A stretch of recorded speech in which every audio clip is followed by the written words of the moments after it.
Hi, welcome to this week's episode of Matador Express. I'm Everett and I'm the sports editor here at the Daily Toreador. And I'm Quintin Marquez, a sports writer for the DT. Got a lot to talk about this week, starting with our Texas Tech volleyball team.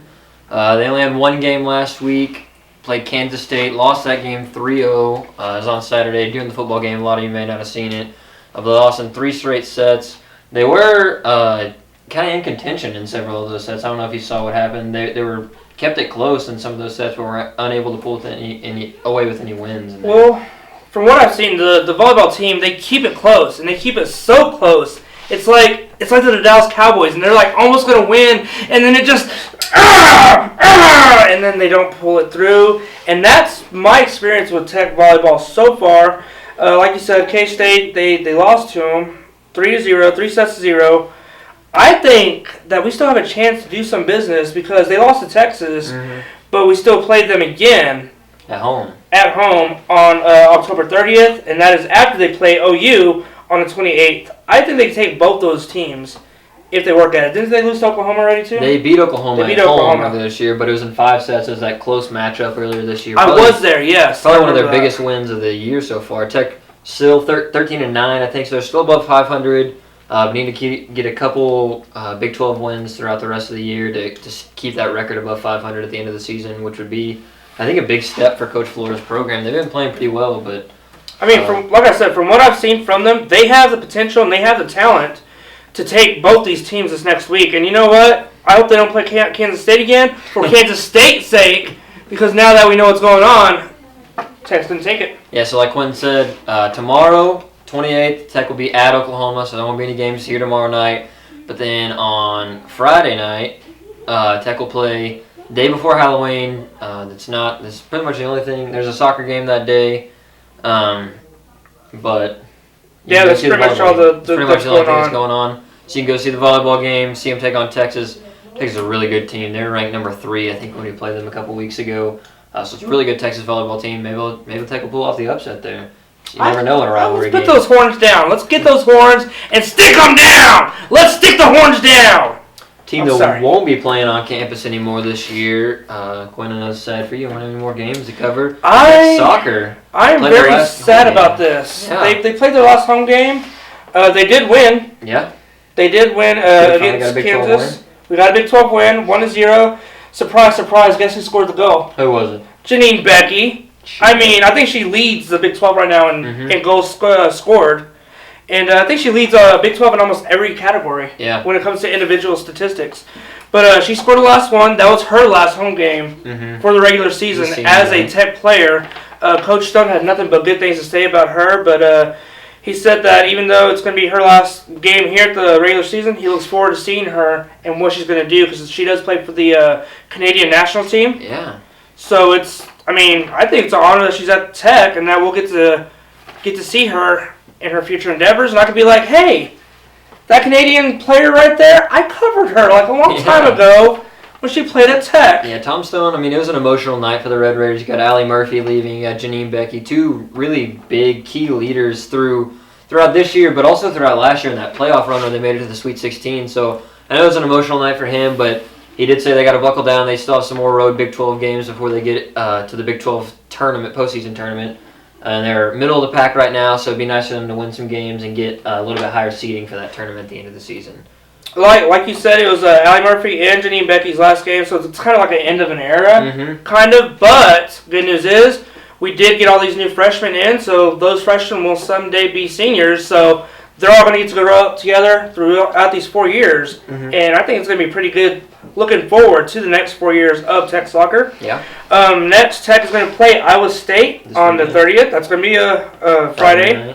It's going to be 7 o'clock, and then the Big 12 tournament starts in Kansas City on November 4th. Yeah, so it should be Tech lost opening round of that last year. It was a penalty kicks game. They lost to Texas. A real heartbreaker for that team. I know who's a pretty good team. Ended up making, like I said, pretty far in the NCAA tournament. So we'll see. Maybe having a little experience for Janine and Allie Murphy. If we see Texas again later on in the tournament, really, all we have to make sure we do is stop their goalie. Because their goalie did literally every single thing for Texas when we played them last week. Abby Smith. Yeah. She's like the best goalie in the Big 12 right now. So if we stop the goalie, we stop Texas. They weren't good. The only reason they beat us was because of that last shot, the last 15 seconds left of the game. We were dominating the game till that point. Literally. This past week in Tech football wasn't as good. On the road to Oklahoma. Tech's, it hurts. Tech's got a kind of storied past with Oklahoma. There's been some big upsets that Tech has pulled, even in Norman, where not a lot of teams win, especially in the Bob Stoops era. But Tech goes down there, gives up, I think, 21 points in the first quarter. Was unable to get their offense going. Cliff's talked about that the past 2 weeks on how the first half of the season, basically, they were able to get out there, score in usually like less than 2 minutes on their first drive of the game. These past 2 weeks, they've been starting slow.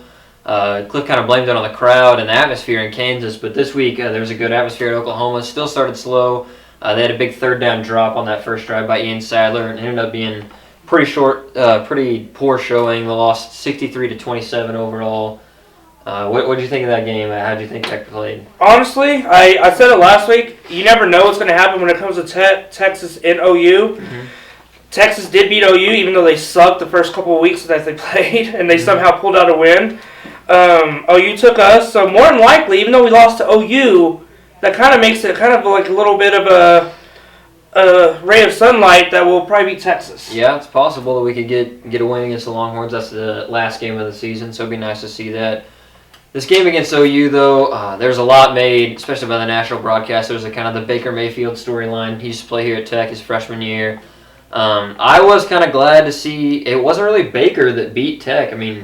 Pretty much any offensive lineman or any football player, I think the kicker they could have put back there, and he would have been able to hand off the ball to Samaje Perine and Joe Mixon. And, they just pretty much ran through the Tech defense down after down and scored all their touchdowns. I think they scored like a combined 5 touchdowns between those two running backs. Let's hand to the Sooners. They did great. 63-27. Great win for them.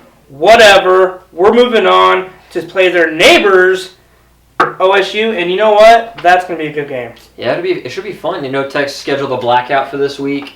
It's not a night game, which is, I know, disappointing for a lot of fans. It's 2:30 start, but Eric Morris said it should be plenty dark enough by then. We'll get the blackout out. I'm sure they'll wear black uniforms. I think it's cool that the fact that we're playing OSU on Halloween and their school colors are orange and black. That's kind of cool already. So, it's interesting. It's like they're the only school in Big 12, I believe, that has orange and black. I think so, yeah. For their colors, and we happen to be playing them on Halloween. That's kind of cool. That's kind of neat. They can't play everybody on Halloween, and they have to play us, so that's pretty cool, I think. Yeah, one thing that has kind of become a theme for this week's OSU game, there was some tragedy in Oklahoma, in Stillwater this past weekend. It was their homecoming for the Cowboys, and they have a big homecoming. They call it one of the best homecomings in the entire nation. And there was a car that crashed during their homecoming parade and ended up killing 4 people in that crowd, including a little 2-year-old boy. Yeah, 2-year-old. It was a sad event that happened on Saturday before the game. They ended up going on to beat Kansas, but there was some tragedy throughout that kind of marred that win. So Tech has kind of talked about, Cliff said that they're probably going to do something before the game. There's kind of been some talk of maybe a moment of silence before the game. Right. And maybe it's just some other things, some other gestures that Tech could do throughout this week and in preparation for that game. Cliff said he wasn't sure what was going to happen, but it's definitely kind of a time of mourning for that tragedy that happened in Stillwater this past weekend. From what I've heard, they're going to do a moment of silence at the game. I know the Daily Toreador already put an editorial cartoon of the Red Raider with his hat down, kind of already giving a moment of silence for the Stillwater and everybody over there. So one thing that they want to emphasize and that they want to kind of preach this weekend, especially this weekend, is we want to do away with with the Recum Tech. There's been kind of a push for that on social media. Just out of sympathy and respect for what happened over there in Stillwater. I'm not going to be doing it. I don't do it anyway, but I just don't think it'd be respectful for students or anybody, for that matter, for this weekend especially, to not yell out Recum anything. Recum Cowboy, don't say Recum do anything. Yeah, it's kind of a sensitive topic, like you said, and it is a tragedy, so we want to be careful with that and the way we handle that.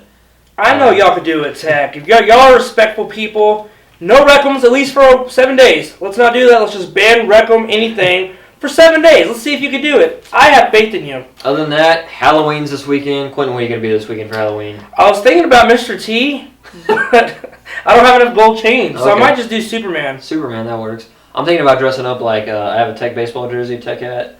Dress up like the Tech coach Tim Tadlock. So if you see me, it's not Tim Tadlock. It's probably me. Maybe you know what would be cool? Mm-hmm. If Mahomes let me borrow his jersey and I'd be Mahomes for Halloween. That'd be a pretty sweet costume. I mean, the arms are about the same. No, they're not. But he's got huge arms. Definitely. Stay safe out there for Halloween.